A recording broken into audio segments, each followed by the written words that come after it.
Hahaha, apa kabar sahabat YT artikel 2? Kali ini saya akan membacakan lanjutan alur cerita kisah Aditya yang berpura-pura miskin. Tapi, sebelum mendengarkan kisah ceritanya, silahkan cari posisi yang nyaman dan jauhi keramaian. Dan jangan lupa pasang headsetnya. Dan inilah alur cerita kisah Aditya anak bos besar yang berpura-pura miskin. Episode 55. Kisah Aditya anak bos besar yang berpura-pura miskin. Apa? Setelah Aditya mendengar apa yang dikatakan gadis di telepon itu, tubuhnya bergetar beberapa kali. Hampir pingsan. Meskipun April bukan saudara kandungnya, dia mencintai April daripada saudara kandungnya.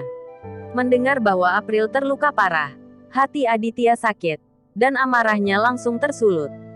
Saudara Aditya, cepatlah datang. Situasi April sangat buruk sekarang. Gadis di ujung telepon berkata lagi. Aku akan segera ke sana. Aditya menutup telepon dan pergi ke rumah sakit ortopedi Manado. Meskipun itu hanya BYD, Aditya mengendarai mobil keluar dari supercar. Seperti terbang seperti listrik. Dan tiba di rumah sakit dalam 10 menit.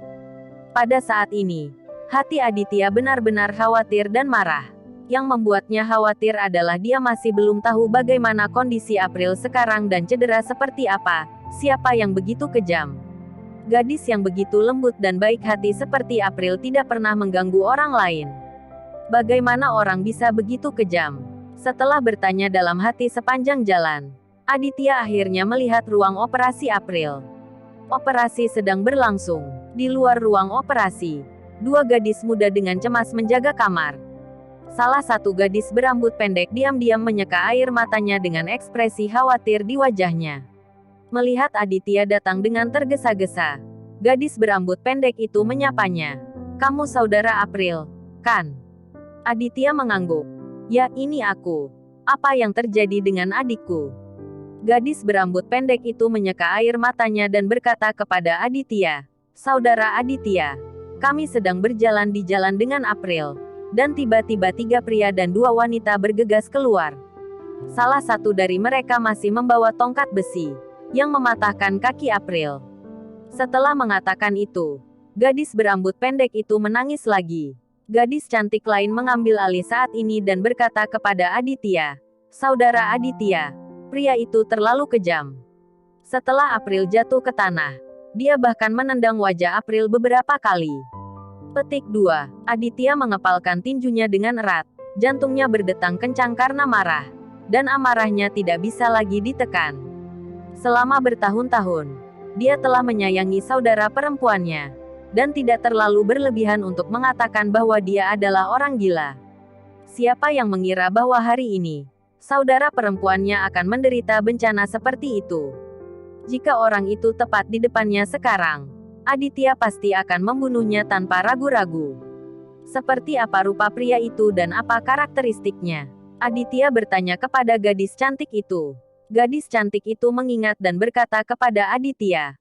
Pria itu berpakaian sangat bagus. Pada pandangan pertama, keluarganya cukup kaya. Ngomong-ngomong, dia juga memakai anting-anting emas di telinga kanannya. Anting emas. Aditya menggertakkan giginya. Dan dia segera memikirkan Axel. Bajingan ini memakai anting-anting emas. Mungkinkah dia yang melakukannya? Seperti apa rupa kedua gadis itu? Aditya bertanya lagi untuk lebih yakin. Gadis berambut pendek memikirkannya saat ini. Dan berkata pertama, salah satu gadis sangat cantik. Dia tampaknya pacar laki-laki yang memakai anting-anting. Gadis lain juga baik-baik saja. Mereka semua masih muda-muda. Sepertinya remaja. Mata Aditya penuh dengan niat membunuh. Dia sudah dapat memastikan bahwa orang-orang ini adalah Axel dan Revalina. Mengingat bahwa tadi malam, Aditya mematahkan batang hidung Axel. Itu pasti balas dendam Axel. Dasar bajingan. Dia dapat melakukan apapun yang dia inginkan. Mengapa tidak langsung berhadapan denganku? Saya akan membuat kamu menyesal dengan perbuatanmu ini. Aditya diam-diam bersumpah di dalam hatinya. Tetapi saat ini dia tidak mengatakan sepatah kata pun dan berjaga di depan pintu ruang operasi. Lebih dari setengah jam kemudian, April didorong keluar oleh staf medis. Dokter, bagaimana kabarnya? Aditya dengan cemas bertanya kepada dokter yang merawat. Dokter yang merawat melepas maskernya. Apakah Anda anggota keluarga dari orang yang terluka itu? Aditya mengangguk. Pasien tidak lagi dalam kondisi serius, kata dokter. Aditya menghela nafas lega dan memasuki bangsal April bersama dua teman sekelas April. April berbaring di ranjang rumah sakit dengan wajah pucat. Dia baru saja melewati kekuatan anestesi, dan dia masih sangat kesakitan. Melihat Aditya sekilas, air mata mengalir dari sudut matanya. Kakak, melihat wajah adik perempuannya yang memar dan kakinya yang diplester, hati Aditya hancur. Tenanglah. Jangan bergerak. Aku akan membalaskan dendammu.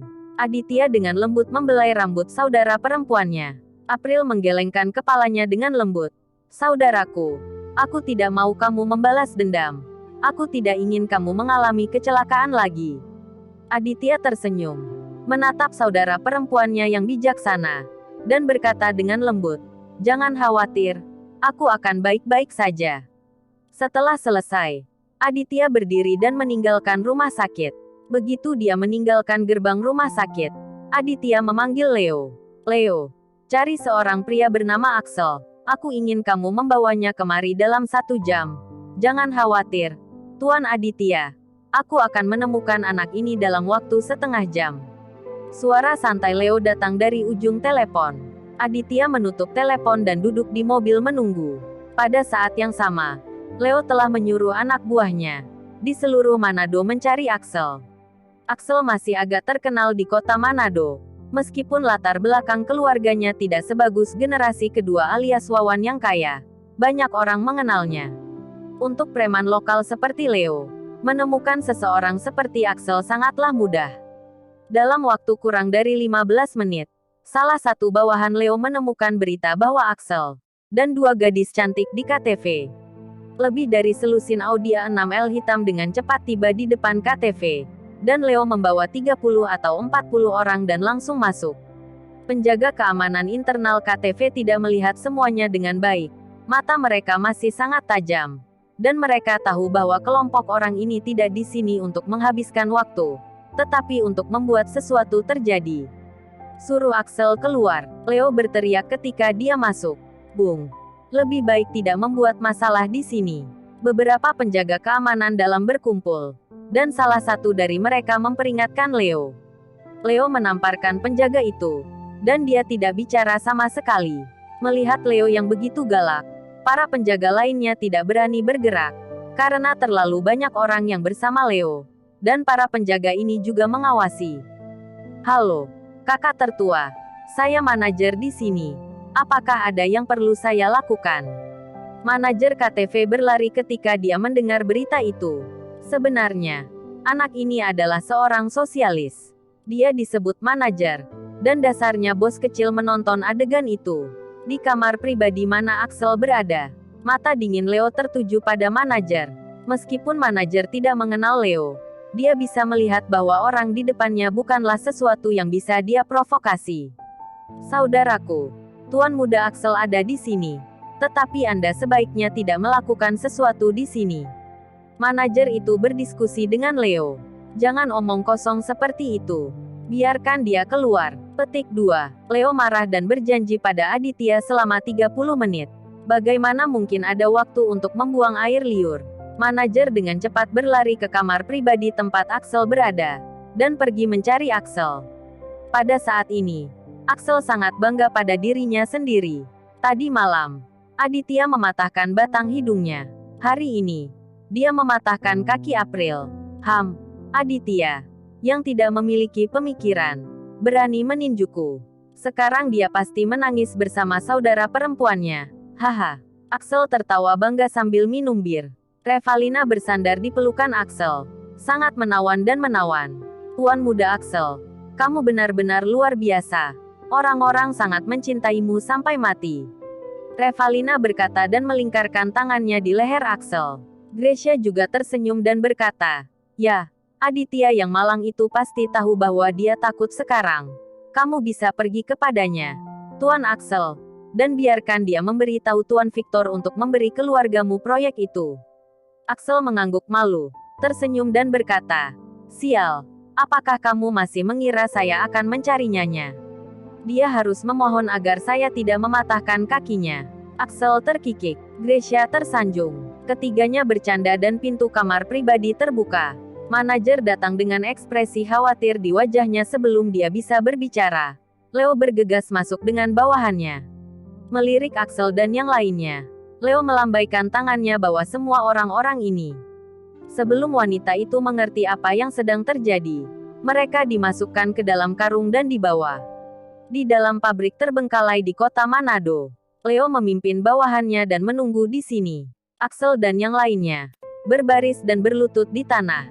Semuanya ketakutan setengah mati. Kakak, ada apa? Jika kamu menginginkan uang, katakan saja. Aku akan memberikannya. Axel menggigil dan bertanya pada Leo di depannya seperti anjing. Leo mengabaikan Axel sama sekali dan hanya menunggu Aditya tiba. Wajah Revalina dan Gracia pucat, dan mereka berlutut di sana dengan patuh. Mereka tahu bahwa bencana akan datang, tetapi mereka tidak tahu bagaimana memprovokasi orang-orang yang mengerikan ini.